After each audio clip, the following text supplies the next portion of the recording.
So let me hand over to Ivca, and please do join me in welcoming her to the stage.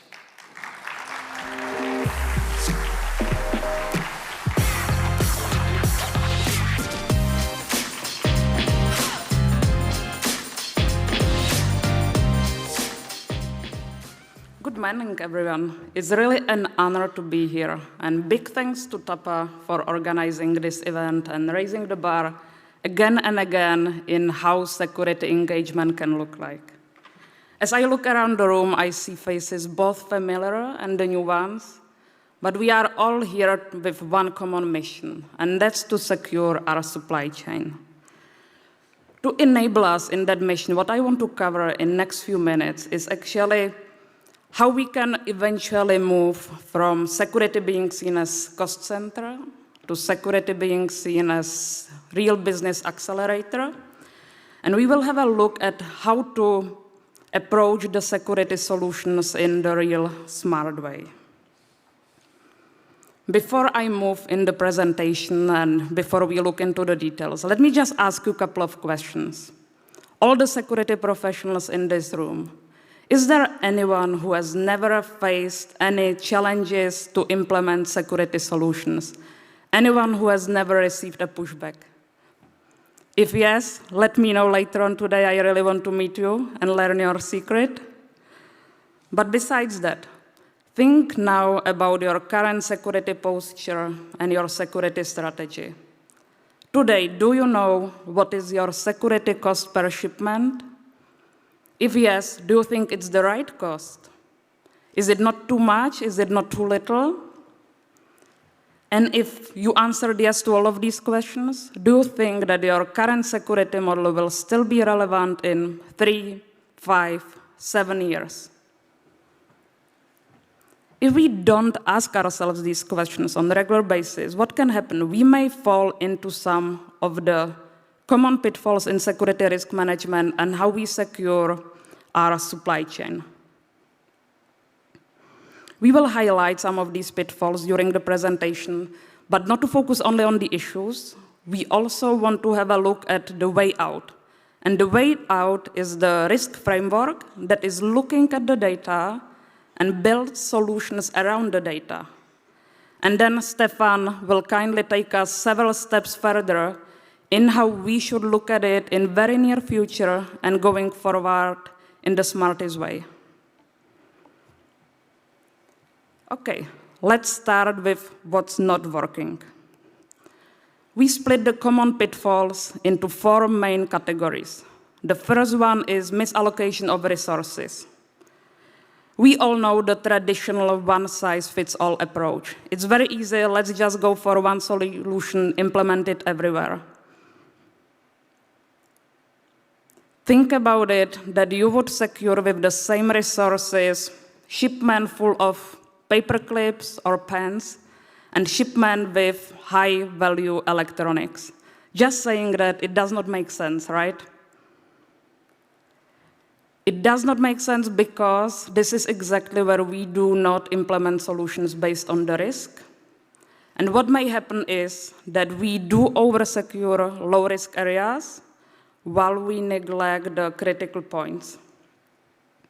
Just imagine that you would build advanced alarm system on your garden shed while you would leave your front door to your house unlocked.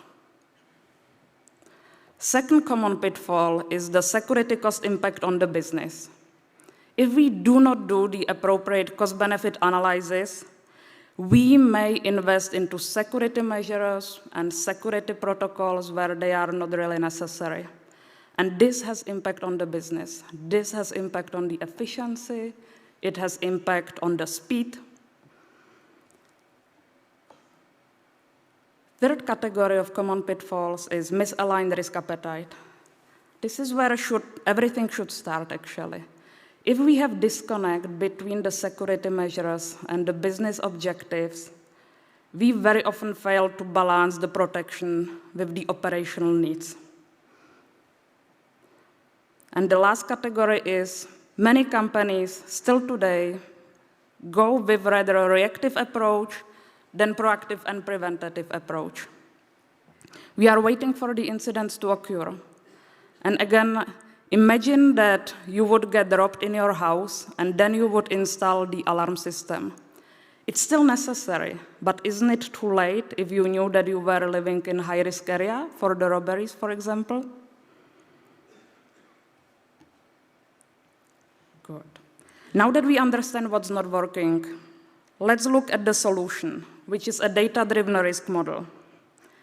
Think of this as your security GPS. You need to continuously analyze the data to define your safest and most cost-effective route. So, our model with data draws on 3 basic categories, and I believe that they are nothing new that you have not seen yet, but it's important how we put it together when we discuss with our business owners what we need to do to secure our supply chain. We need to look at our internal data sources. This is the DNA of every company. We need to understand the security incidents that occur to us. We know which routes we are using, which facilities we are using. We know where we transport which cargo type. Besides this, we also need to have a look at the external data sources. And this is something that was mentioned yesterday. TAPA Intelligence System, TIS, is the goldmine of information. This is why TAPA and so many industries emphasize how important it is to share the data with TAPA. Because it's important not only to look at what happened to us as a company in the past, but also to look at what's happening elsewhere. Because what's hitting someone else in the industry may happen to us tomorrow. And besides this, we can look at other ways how to share data within the industry. We also should look at different weather patterns and natural disaster data, because weather impacts how we operate in supply chain too, and it can create the bottlenecks, and bad actors can exploit these vulnerabilities because of the bottlenecks. And the last one, we definitely need to keep up with the connection to law enforcement agencies, make them part of what we are doing, share the information with them, collaborate with them very closely. But data alone isn't enough. The real magic happens only when we are looking at the patterns and when we analyze the data. What we need to look at is what common attack methods we see in the data from bad actors. And again, it's not only to look at our own internal data, it's also to look at the external data. We should look at seasonal patterns because, yes, even the cargo theft has some seasons. And then we can look also at the location-specific tactics of bad actors. Based on all of this analysis, we can identify the main hotspots. I believe, again, this is not the concept that is necessarily new to anyone in this room, probably, but it's really like how you structure it. Have a look at what are your high-risk geographic areas, what are the specific routes that are most vulnerable. Identify your high-risk facilities.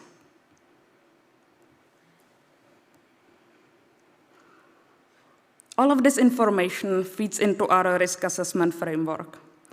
We can evaluate the geographic areas where we operate. We can find out the transportation lanes, facility locations, or product cargo types that are most vulnerable in our supply chain. And then we can proceed with something that I would call risk management 101. We need to look at what is the risk probability, risk criticality, and simply calculate the eventual risk score. And based on this, you can create the map of your supply chain and your risks within. Now let's translate this intelligence into action.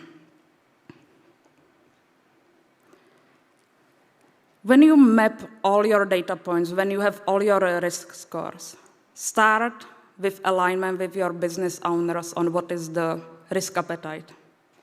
This is where we need to define what we are doing. It's always like if your business owner tells you, I want zero theft, and you show them, okay, my risk score is 25 out of 30, This is your starting point to define what security measures you need to implement and where. We need to also reflect the different regulations and what are the customer expectations of your service.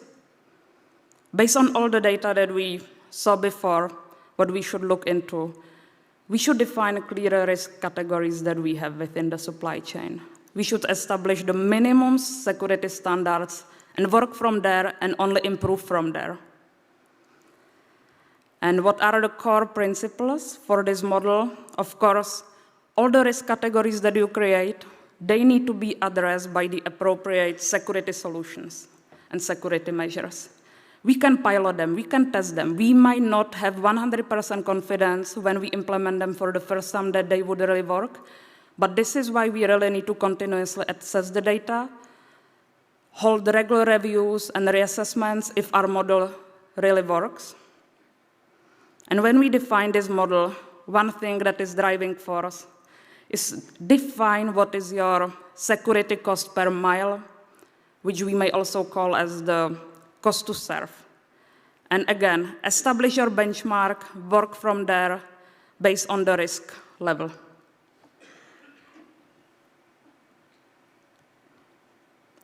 Okay, what I draw here, there are 3 risk categories for the supply chain: high, medium, low risk. It's up to every business to define how many risk categories they want. You can have just 2 levels. You can just have high risk, low risk, and secure these 2. You can have 5 levels. It's all adjustable based on your business needs and based on what you see in your data. What we put here, how to secure high risk. This is where you invest the best solution that addresses your vulnerabilities in that part of supply chain.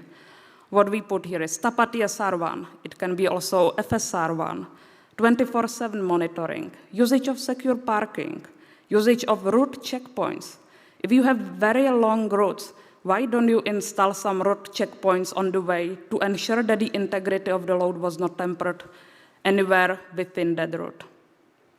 And then I would say, not a downgrade, but we go further how we actually secure less and less medium to low risk. And again, low risk security solution is your basic package. That's the benchmark. If you define this layered approach, this layered cake, how to secure the supply chain, this is what we can discuss as the smartest and most cost-effective way.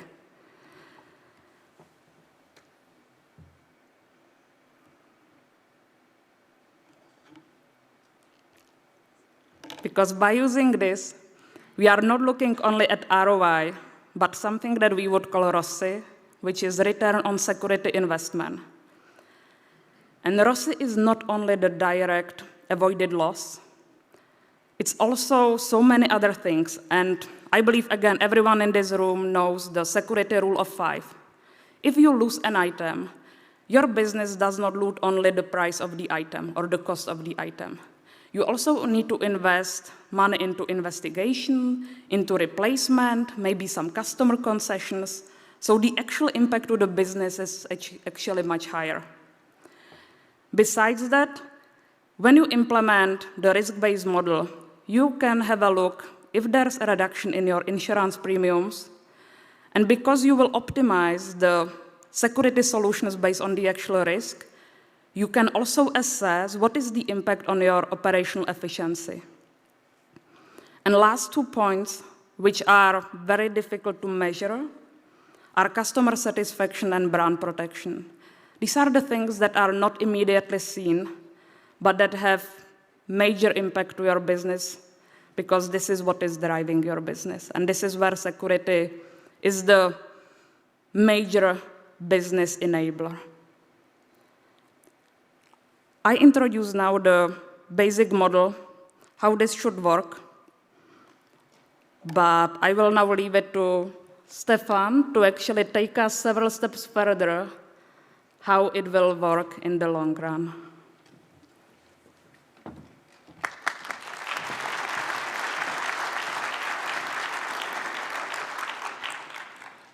Thanks, Ivca, for the introduction and presentation. Thanks to the TAPA organizers for putting together this show. Thanks, everyone, for attending this session. I'm honored to be here today. My name's Stefan Levy, and I'm CEO of BeamUp. At BeamUp, we're focused on one core mission: to help companies exactly like yours optimize their supply chain and protect what matters most: your assets, your people, your brand, and your reputation. And we do that by putting AI to work, not as a buzzword, but through deep technology that's backed by 11 granted patents. And that technology is designed to turn complex, noisy data into real-time, actionable insights. In the past years, we've been working hand in hand with the team at Amazon as a strategic partnership. And today I want to show you just one part of our collaboration of how we're dealing with on-the-road and transportation risk. And more importantly, show how this work could potentially benefit you and your organization. Let me start with some questions. Ivca asked some questions at the beginning of her presentation as well. What if you had a system, or you could think of it in more simplistic terms, if you had a crystal ball that could predict with real accuracy when a shipment is likely to be damaged, when it's likely to be subject to a theft event, when it's likely to be delayed or result in a customer complaint? What would it mean to your business if you had this predictive capability and your team could act before incidents escalate, instead of reacting when fires are already occurring? How much damage to your brand and customer experience could you avoid? How many costly losses could you prevent? Last year, Gilad Solnick, Director of Global Security and Loss Prevention at Amazon, set forth a strategic vision that came with a deep technological challenge. Build a dynamic, real-time, 3D model of risk, constantly fed with data from a variety of sources across carriers, routes, packaging, SKUs, vehicles, risk intelligence, security controls, and myriad other data points. To predict risk, not in a general way, according to general categories or buckets of risk, but to predict risk in an individualized, personal way for every single shipment, for every single route, for every operational decision that you take within your supply chain. Personalized to the exact set of standards and unique set of risk attributes of each individual shipment. Today, working hand in hand with the Amazon team, that vision has become a reality.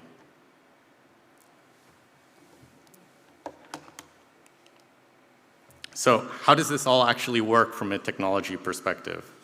It comes down to three things. First is integration of multiple sets of data.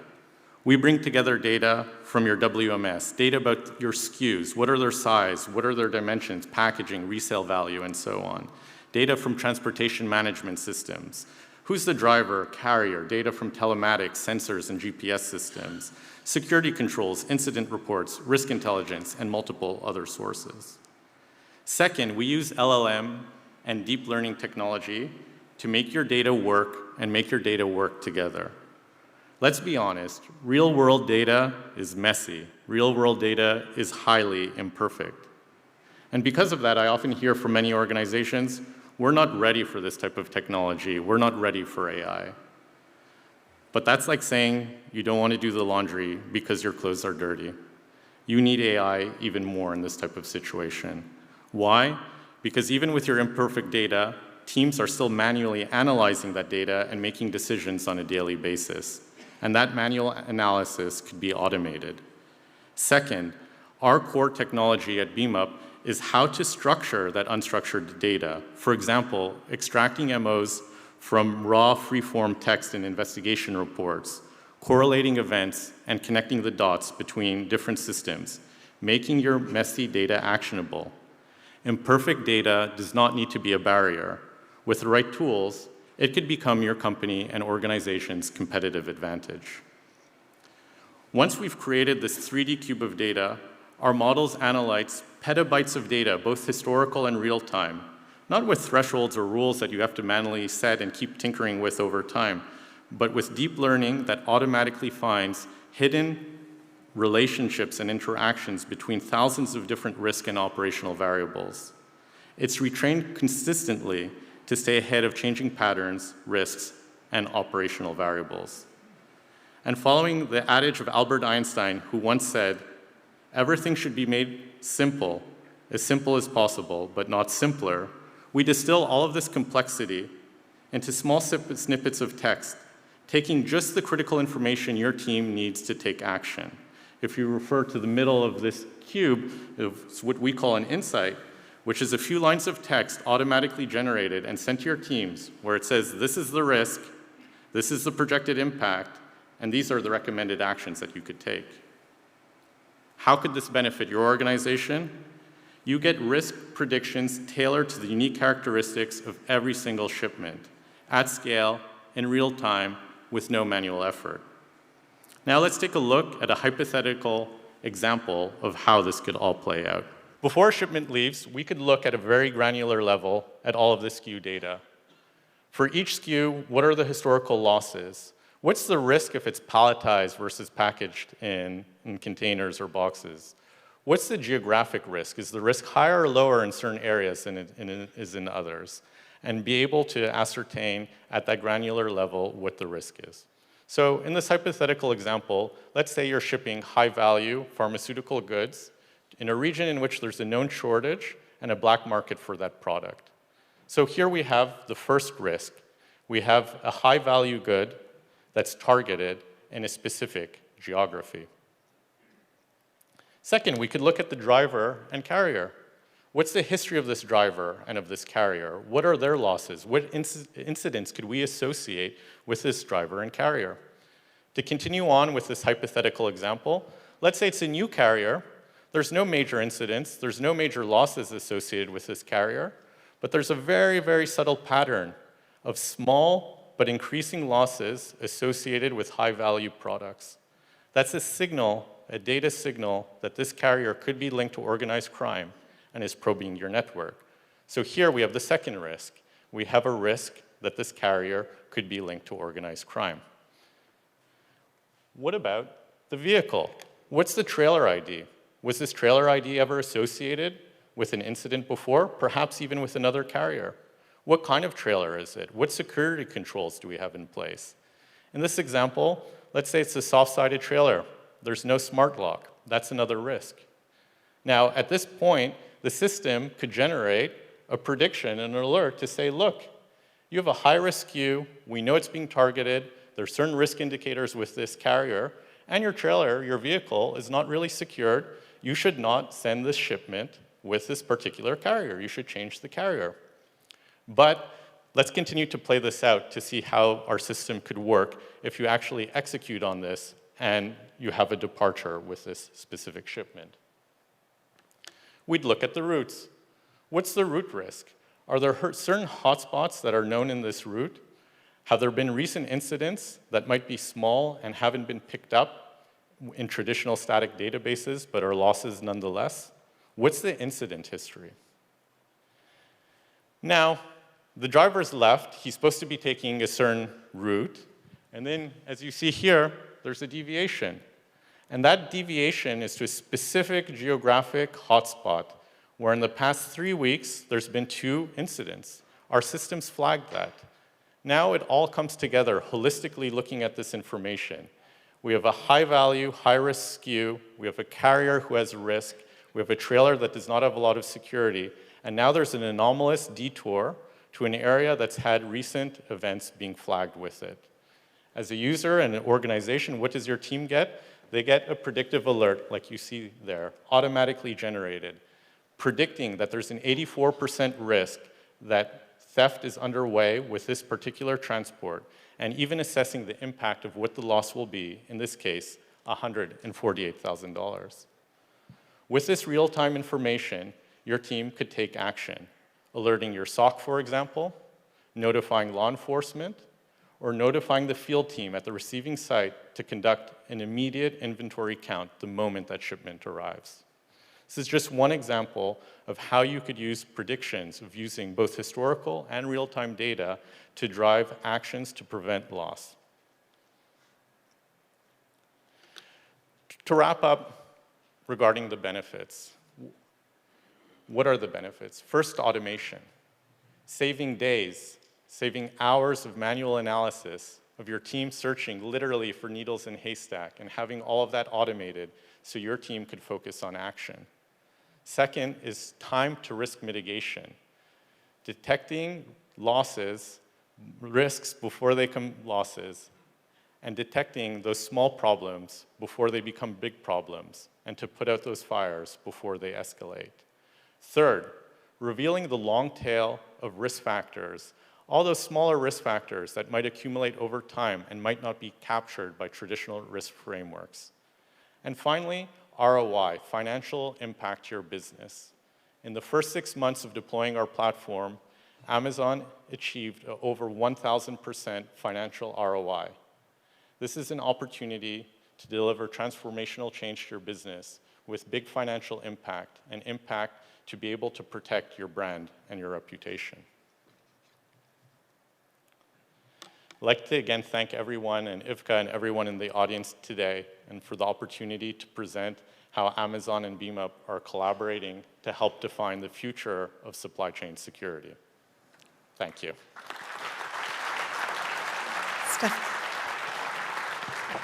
Stefan and Ivca, thank you so much. We just have time for a couple of questions. I'll just bring that microphone with us. There we go, and then you've got a microphone each if you want to take a seat, Ivca. Yes, thank you so much for that presentation. And we've got lots of questions that come through on the chat. I will get to as many as I can, so if we can whiz through them in just a couple of minutes. The first question is, does BeamUp have capability to detect fake carriers?